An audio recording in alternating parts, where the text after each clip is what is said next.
Prendre un petit café en terrasse, un geste anodin mais inespéré après 2 mois de confinement.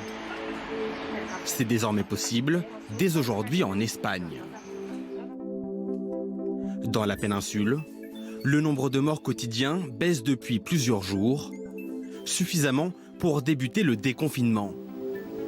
Après quelques coups de pinceau, Lionel est prêt à accueillir de nouveaux clients à Vinaros.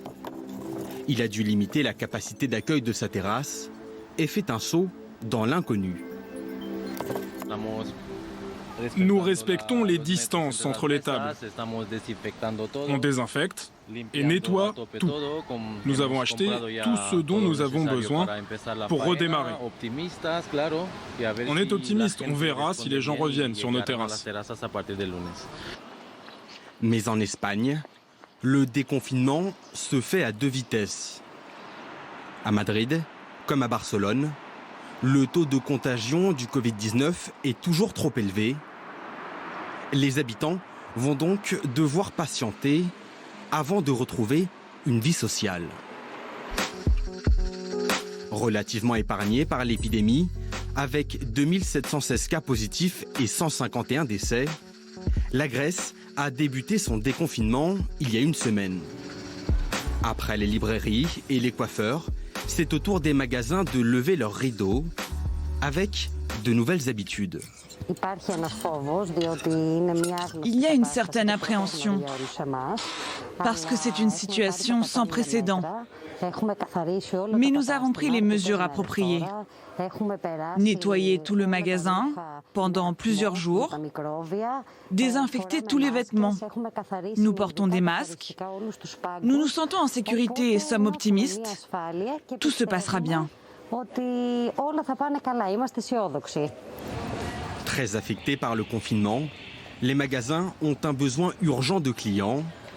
Et pour les attirer, cette enseigne a misé sur des soldes. Les centres commerciaux resteront fermés jusqu'au 1er juin en Grèce. Mais ils sont de nouveau ouverts au Danemark, comme ici à Copenhague.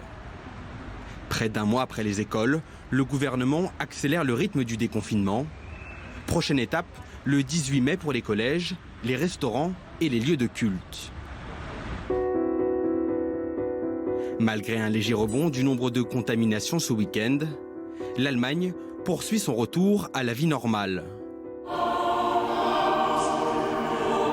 Ce dimanche, une 50aine de fidèles ont assisté à l'office dans la cathédrale de Berlin. Un nouveau départ pour cette paroissienne. Ce que cette messe a de particulier, c'est de revoir les paroissiens. On savait qu'ils suivaient les offices virtuellement depuis leur salon, avec les transmissions de la messe en direct. Mais de les voir, de leur dire bonjour à nouveau, d'entendre leur voix, de voir leurs yeux derrière le masque, c'est vraiment quelque chose d'autre. Certains ont besoin de spiritualité, d'autres se ressourcent dans les musées, entourés d'installations d'art contemporain. Et pour les plus actifs, c'est Rave Party version post-Covid, un spectacle haut en couleur pour des spectateurs qui profitent, confinés dans leur voiture.